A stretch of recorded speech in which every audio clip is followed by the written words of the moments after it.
Good morning. कक्षा 8 हिंदी, जिसमें हमारा ग्रामर में चैप्टर चल रहा है अव्यय। और अव्यय में अब तक हमने दो प्रकार देखे हैं। टोटल 4 प्रकार है। उसमें से पहला प्रकार हमने देखा है क्रिया विशेषण, और पिछली वीडियो में हमने देखा था संबंधबोधक। उसके भी अलग अलग प्रकार और उसके एग्जाम्पल हम सीख चुके हैं। आज हम देखेंगे अव्यय का जो तीसरा प्रकार है समुच्चय बोधक, उसके बारे में बात करेंगे। समुच्चय बोधक की डेफिनेशन जानने से पहले मैं आपको बता दूं कि समुच्चय का मतलब क्या होता है। जोड़ना। समुच्चय मतलब जोड़ना। तो दो वाक्य या दो शब्दों को जोड़ने का काम जो अव्यय करता है उसे क्या कहते हैं, समुच्चय बोधक। आपके टेक्स्ट बुक में जो डेफिनेशन है वो हम पढ़ेंगे और फिर हम उसके एग्जाम्पल के साथ समझेंगे। तो सबसे पहले समुच्चय बोधक में एक पिक्चर और उसके नीचे एक पैराग्राफ दिया गया है। जो आप पढ़ोगे तो आपको पता चलेगा कि किस तरह से जो रंगीन शब्द है वो एक या एक से ज़्यादा सेंटेंस को जोड़ने का या शब्दों को जोड़ने का काम करते हैं। हम देखते हैं समुच्चय बोधक की डेफिनेशन। वे अव्ययी शब्द जो दो शब्दों या दो वाक्यों को जोड़ने का कार्य करते हैं उन्हें व्याकरण में समुच्चय बोधक कहते हैं। समुच्चय बोधक शब्द अविकारी शब्द है। ये तो हम आगे भी देख चुके हैं, क्योंकि हम ये जो सारे प्रकार देख रहे हैं किसके हैं, अव्ययी यानी कि अविकारी शब्द के प्रकार ही है। तो ये अव्ययी या अविकारी ही कहलाया जाएगा। इसीलिए ये अपरिवर्तनशील है। हमने आगे ये भी सीखा है कि हम अविकारी या अव्ययी किसे कहते हैं, जिनमें क्या होता है, कोई परिवर्तन नहीं होता है। लिंग, वचन या काल की वजह से कोई भी परिवर्तन नहीं होता है। तो दूसरी बात क्या होगी, ये अपरिवर्तनशील है। और समुच्चय बोधक दो या दो से अधिक शब्दों, वाक्यों एवं उपवाक्यों को जोड़ने का काम करने के साथ विरोध प्रकट करना मतलब एक दूसरे के अपोजिट सेंटेंस है, वो भी ये समुच्चय बोधक के द्वारा ही दर्शाए जा सकते हैं। दूसरा है विकल्प बताने का तथा कार्य व कारण में संबंध स्थापित करने का भी कार्य करते हैं। समुच्चय बोधक के 3 काम है। समुच्चय मतलब जोड़ना, लेकिन ये वाक्य या शब्दों को जोड़ने के साथ साथ क्या करता है, सबसे पहले यहाँ पे दिया है विरोध प्रकट करना। दूसरा है विकल्प बताना, यानी कि या तो ये या तो ये, जैसे आप में होता है विकल्प या तो हिंदी या तो गुजराती, या तो अरबी या तो गुजराती। वैसे भी हम बोलते हैं या तो चाय या तो कॉफी। तो ये हुआ विकल्प। तो विकल्प दर्शाते हैं। और तीसरा कार्य कारण संबंध, मतलब क्या, कार्य कारण संबंध मतलब अगर कोई कार्य हुआ है तो उसके पीछे कोई कारण होता है, उसे हम क्या बोलेंगे, कार्य कारण संबंध बोलेंगे।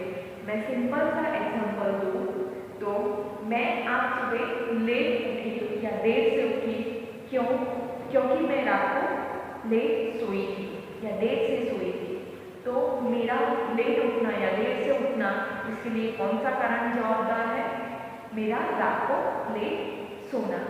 इस तरह से इसे कार्य कारण संबंध स्थापित करना कहते हैं। तो समुच्चय बोधक जो शब्द है वो ये 3 काम करता है। अब हम समुच्चय बोधक के जो प्रकार है वो हम देखेंगे। तो समुच्चय बोधक निम्नलिखित 2 प्रकार के होते हैं। 2 प्रकार के समुच्चय बोधक हमें हिंदी व्याकरण में देखने को मिलते हैं। सबसे पहला है समानाधिकरण समुच्चय बोधक और दूसरा है व्यधिकरण समुच्चय बोधक। अब इसमें भी देखते हैं समानाधिकरण समुच्चय बोधक किसे कहते हैं और उसके भी वापिस प्रकार है। 4 प्रकार दिए गए हैं। अगर आप टेक्स्ट बुक लेके बैठे होंगे तो आपको पता चलेगा। समानाधिकरण समुच्चय बोधक किसे कहेंगे, जिन शब्दों से समान वाक्य अथवा एक ही स्थिति के शब्दों को जोड़ने का कार्य हो, वे समानाधिकरण समुच्चय बोधक कहलाते हैं। समान को शब्द से ही हमें पता चलता है कि इक्वल, एक जैसे। तो समानाधिकरण समुच्चय बोधक किसे कहेंगे, जो एक जैसे ही, यानी कि हमारी लैंग्वेज में हम बोले तो समान या इक्वल जो सेंटेंस है या स्थिति को जो शब्दों से जोड़ा जाता है उन्हें हम क्या बोलेंगे, समानाधिकरण समुच्चय समुच्चय बोधक शब्द या अव्यय कहेंगे। जैसे यहाँ पे एग्जाम्पल दिया गया है, सौम्या बहुत पढ़ती है और कक्षा में प्रथम आती है। हमने देखा यहाँ पे दो सेंटेंस है और वो दो सेंटेंस कौन से शब्द से जुड़े हुए हैं? और शब्द से जुड़े हुए हैं। यहाँ पे कौन सा शब्द यूज हुआ है? और। ये दोनों सेंटेंस जो और से जुड़े हुए हैं, उसमें पहले हमें क्या बताया है कि सौम्या नाम की जो लड़की है वो क्या करती है? बहुत पढ़ती है। और दूसरा है कक्षा में प्रथम आती है। यहाँ पे सौम्या का बहुत पढ़ना और कक्षा में प्रथम आना, ये दोनों चीजें क्या है? समान है। सौम्या की अच्छी बातें हमें बताती हैं, इसीलिए ये कौन सा प्रकार होगा? समानाधिकरण समुच्चय बोधक होगा। क्योंकि हमने डेफिनेशन में देखा कि एक समान वाक्य को जोड़ता है। अब उसके समुच्चय बोधक जो है समानाधिकरण समुच्चय बोधक, उसमें भी 4 प्रकार है। वो प्रकार कौन कौन से हैं वो हम एग्जाम्पल के साथ देखते हैं। सबसे पहला प्रकार है संयोजक। संयोजक के बारे में जानने से पहले मैं बता दूं, संयोजक का मतलब भी होता है जोड़ना। यहाँ पे हम डेफिनेशन अगर बात करें तो संयोजक ऐसे शब्द जो दो शब्दों, वाक्यों अथवा वाक्यांशों में संयोग प्रकट करते हैं, यानी कि दो वाक्यों को, दो शब्दों को क्या करने का काम करता है? जोड़ने का काम प्रकट करता है। जैसे यहाँ पे एग्जाम्पल है, सोमेश, तरुण, वरुण तथा हिमांशु मिलकर खेलते हैं। यहाँ पे 4 लड़कों के नाम है और चारों को जोड़ने का काम कौन करता है? तथा शब्द करता है। दूसरा एग्जाम्पल हम देखें, शिवम बाजार गया और फल लाया। शिवम का बाजार जाना और फल लेके आना, ये दोनों सेंटेंसों को जोड़ने का काम करता है और शब्द। इसके अलावा कौन कौन से शब्द हैं जो संयोजक में प्रयोग किए जाते हैं? जो कि एवं, अर्थात आदि भी संयोजक शब्द है, यानी कि ये जो शब्द है वो भी क्या करते हैं? एक समान शब्द को जोड़ने का काम करते हैं। दूसरा हम देखें समानाधिकरण समुच्चय बोधक में दूसरा प्रकार हम देखें तो विकल्प। यहाँ पे देखो, जैसे संयोजक मतलब जोड़ना है, विकल्प का मतलब भी होता है विकल्प देना, यानी कि जिसे हम बोलते हैं मल्टीपल चॉइस सिस्टम बोलते हैं। हमारे पास एक से ज़्यादा ऑप्शन होते हैं, उसमें से हमें कोई एक सिलेक्ट करना होता है, ठीक है। विकल्प तो उसकी डेफिनेशन हम देखें तो वे शब्द जो दो वाक्यों अथवा शब्द में विकल्प दिखाते हैं। यहाँ पे क्या होगा? दो वाक्य या दो से ज़्यादा वाक्य या शब्द दिए गए होंगे जिसमें हमें ऑप्शन दिया गया होगा, या तो एक या तो दो। वो चाहे दो भी ऑप्शन हो सकते हैं और दो से ज़्यादा भी हो सकते हैं। हम एग्जाम्पल के साथ देखेंगे तो आपको ज़्यादा पता चलेगा। मनीषा अथवा भव्या को बाजार भेजो। यहाँ पे बाजार भेजने की जो क्रिया है उसके लिए हमें दो नाम दिए गए हैं, या तो मनीषा या तो भव्या। आप मनीषा को भेज सकते हो या तो भव्या को भेज सकते हो। और इन दोनों के बीच में विकल्प दिखाने के लिए शब्द यूज हुआ है अथवा। अब दूसरा एग्जाम्पल देखें, मुझे नाइकी अथवा रिबॉक के जूते चाहिए। अब जूते चाहिए, उसमें हमें दो ऑप्शन दिए हैं, या तो रिबॉक या तो नाइकी। दो में से कोई एक हमें सिलेक्ट करना है। तो यहाँ पे दोनों सेंटेंस में अथवा शब्द क्या करता है? हमें विकल्प देता है। तीसरा है विरोध दर्शक। समानाधिकरण समुच्चय बोधक में तीसरा प्रकार है विरोध दर्शक। अब विरोध का मतलब होता है अपोजिट, विरोध दर्शक। डियर स्टूडेंट्स, अगर आप नाम पे ध्यान दोगे और उसका मीनिंग समझ लोगे तो आपको ये सेंटेंस जल्दी याद रहेंगे। देखते हैं हम विरोध दर्शक समुच्चय बोधक किसे कहते हैं? जो शब्द प्रथम वाक्यांश में वर्णित अर्थ में विरोध दिखाता। विरोध दर्शक किसे कहते हैं? ऐसे शब्द जो पहले वाक्य में क्या करते हैं, जो अर्थ दिया गया है उसमें विरोध दर्शाता। यहाँ पे एग्जाम्पल है, मंगला ने बहुत परिश्रम किया परंतु सफल न हुई। ये सेंटेंस में हम देखें कि मंगला नाम की लड़की की बात हुई है। मंगला ने परिश्रम बहुत किया है, यहाँ पे पॉजिटिव सेंटेंस है, सकारात्मक चीज बताई गई है। लेकिन उसका विरोध कहाँ दर्शाया गया है? सफल न होना, परंतु शब्द के द्वारा। उसने मेहनत तो बहुत की, उसने परिश्रम लेकिन क्या हुआ, उसे उसका परिणाम या उसमें उसका सफलता या फल नहीं मिला। तो उसकी मेहनत का विरोध के कौन से शब्द से दर्शाया है? फल न मिलने, परंतु के द्वारा दर्शाया हुआ है। दूसरा वाक्य हम देखें, हमें सबका आदर करना चाहिए। पहले हकारात्मक चीज बोली गई है कि हमें सबका आदर करना चाहिए, ये अच्छी बात है। सबकी रिस्पेक्ट करनी चाहिए, ये अच्छी बात है। लेकिन फिर से दूसरा ही सेंटेंस विरोध दर्शाता है, परंतु आत्मसम्मान नहीं होना चाहिए। हमें सबकी रिस्पेक्ट करनी चाहिए, सम्मान तो देना चाहिए, लेकिन खुद का आत्मसम्मान यानी कि सेल्फ रिस्पेक्ट भी हमें खोनी नहीं चाहिए। तो यहाँ पे दूसरा सेंटेंस जो है वो पहले सेंटेंस का विरोध दर्शाता है।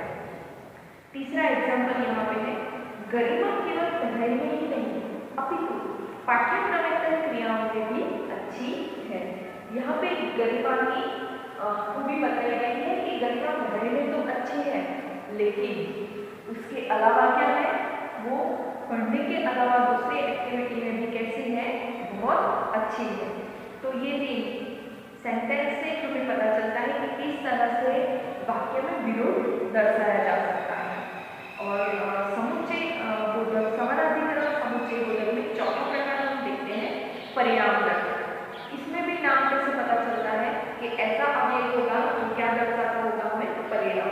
देखते हैं उसकी डेफिनेशन, संयोजक से संबंधित वाक्य परिणाम की ओर संकेत करता है। यानी कि जो सेंटेंस दिए गए होंगे, जो वाक्य होंगे, उसमें जो वाक्य संयोजक से जुड़ा हुआ होगा वो क्या करना होगा, परिणाम दर्शाने वाला होगा। यहाँ पर एग्जाम्पल है, तुम्हें कठोर परिश्रम करना चाहिए ताकि अच्छे अंकों से पास हो जाओ। यहाँ पे कठोर परिश्रम करना है तो उसका परिणाम हमें क्या मिलेगा, हमारे अंक अच्छे आएंगे। तो यहाँ पे परिश्रम करना और अच्छे अंक आना, वो दो जो शब्द हैं या दो जो सेंटेंस है वो ताकि से जुड़े हुए हैं, और यहाँ पे एक सेंटेंस दूसरे सेंटेंस का परिणाम होता है।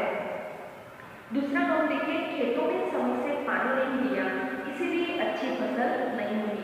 फसल अच्छी नहीं हुई, और उसके आगे का सेंटेंस है खेतों में समय से पानी नहीं दिया। तो पहला जो सेंटेंस है, क्या खेतों में समय से पानी नहीं दिया, और उसका परिणाम हमें क्या मिला कि खेतों में फसल अच्छी नहीं हुई।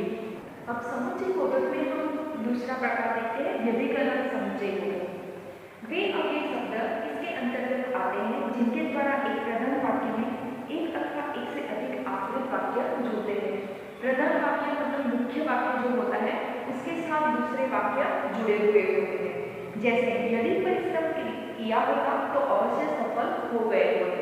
यहाँ पे सफल होने के लिए क्या कहा गया है, परिश्रम किया होगा। ये दोनों वाक्यों को क्या किया गया है, जोड़ा गया है, और दोनों एक दूसरे के साथ जुड़े हुए हैं। अगर हम एक ही सेंटेंस बोले तो उसका कोई अर्थ प्रकट नहीं होता है। जैसे मैं बताऊं कि यदि परिश्रम क्रिया होता तो क्या, कुछ भी पता नहीं चलता। और दूसरा अवश्य सफल हो गए होते, लेकिन सिर्फ हम बोले अवश्य सफल हो गए होते तो भी हमें इसका कोई अर्थ पता नहीं चलता है। अब व्यधिकरण अव्यय में भी चार प्रकार है। पहला है हेतुबोधक। हेतुबोधक किसे कहते हैं, जिन शब्दों द्वारा वाक्य में कार्य कारण का बोध हो। कार्य कारण के बारे में मैंने पहले ही समझा दिया है आपको, और वो भी अभी आगे ही समझाया कि एक कार्य के लिए कोई कारण जिम्मेदार होता है। जैसे एग्जाम्पल हम देखें, जिन शब्दों द्वारा वाक्य में कार्य कारण का बोध होता है, जैसे गरिमा की कल परीक्षा है इसीलिए आज वह खेलने नहीं जा सकती। अब गरिमा आज खेलने नहीं जा सकती, क्यों, उसका कारण क्या है, क्योंकि गरिमा की कल परीक्षा है। और दूसरा है सब अपने अपने घर चले गए क्योंकि सभा समाप्त हो चुकी है। अब सब अपने अपने घर चले गए, वो कार्य है, और उसका कारण कौन सा है, क्योंकि सभा समाप्त हो चुकी है।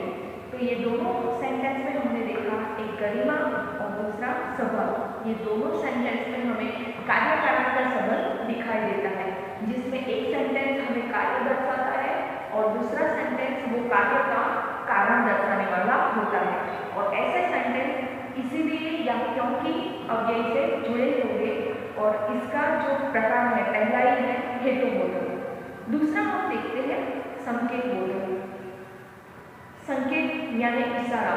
हमारी सिंपल लैंग्वेज में हम अगर समझे तो संकेत का मतलब होता है इशारा। जहाँ दो वाक्यों के प्रारंभ में अगले योजक की ओर संकेत किया गया हो, ऐसे जो अव्ययी है उन्हें संकेत बोधक कहते हैं। जैसे कि एग्जाम्पल है, यद्यपि यह नाटक बहुत अच्छा है तथापि लोगों के आकर्षण का केंद्र नहीं बन सका। यानी कि यहाँ पे क्या है, नाटक तो बहुत अच्छा है फिर भी, तथापि यानी कि फिर भी लोगों के आकर्षण का केंद्र नहीं बन सका, लेकिन फिर भी यहाँ पे लोग ज्यादा नहीं आए। यदि तुम चाहो तो खेलने जा सकते हो, यानी कि अगर तुम्हारी इच्छा है तो तुम खेलने जा सकते हो। तीसरा हम देखें स्वरूप बोधक। जिस योजक को पूर्व प्रयुक्त शब्द, पूर्व प्रयुक्त यानी पहले प्रयोग किया हुआ शब्द अथवा वाक्यांश के स्पष्टीकरण हेतु प्रयुक्त किया जाता है, यानी कि वाक्य को समझाने के लिए, स्पष्टीकरण यानी कि समझाने के लिए उसका जो मीनिंग है वो हमें पता चले, इसीलिए जो शब्द यूज होते हैं वो स्वरूप बोधक के उदाहरण हैं। जैसे उसका रंग इतना साफ है, अब साफ में हम बहुत सारी चीजें समझ सकते हैं, कितना साफ है। इसका स्पष्टीकरण हमें 3 शब्दों से दिया है, मानो दूध से धुला हो। इतना साफ है जैसे कि दूध से धुला हुआ हो। जब हम ये सेंटेंस पढ़ते हैं तब हमें पहला जो वाक्य दिया गया है कि उसका रंग इतना साफ है वो स्पष्ट हो जाता है। दूसरा है रावण को दशानन। अब दशानन शब्द का अर्थ बहुत सारे लोगों को नहीं पता होता है। दशानन का मतलब क्या है? रावण को दशानन कहा जाता है, लेकिन हमें अगर दशानन का मतलब ही नहीं पता है तो ये सेंटेंस हमें पता नहीं चलेगा। तो इसे समझाने के लिए, इसे स्पष्ट करने के लिए आगे सेंटेंस ऐड किया हुआ है, अर्थात 10 सिर वाला कहते हैं। रावण को दशानन अर्थात 10 सिर वाला कहते हैं। यहाँ पे हमें पता चल जाता है कि दशानन मतलब क्या, जिसके 10 सिर है वो। तो ऐसे वाक्य जो होंगे वो स्वरूप बोधक होंगे।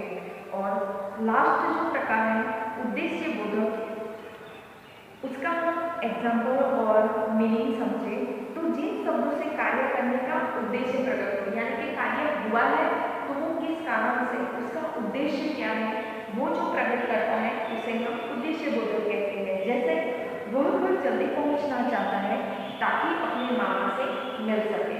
अब यहाँ पे जल्दी घर पहुंचने का उद्देश्य क्या है, क्या उद्देश्य है, उसके मामा को मिलना है। उसे घर जल्दी इसलिए पहुंचना है क्योंकि उसे अपने मामा से मिलना है। दूसरा है वह दिन रात अभ्यास में लगा है जिससे मैच में जीत सके। यहाँ पे दिन रात मेहनत में लगना, वो उसका उद्देश्य कौन सा है, मैच में जीतना। अगर उस मैच में जीतना होगा तो क्या करना होगा, उसे दिन रात मेहनत करनी होगी।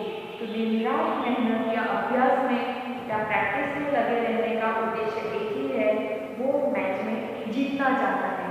तो यहाँ पे हमने आज तीसरा प्रकार कंप्लीट किया है समुच्चय बोधक। उसमें भी हमने 2 प्रकार देखे, समानाधिकरण समुच्चय बोधक और व्यधिकरण समुच्चय बोधक, और उसमें भी जो अलग अलग प्रकार है वो आज हमने देखे हैं।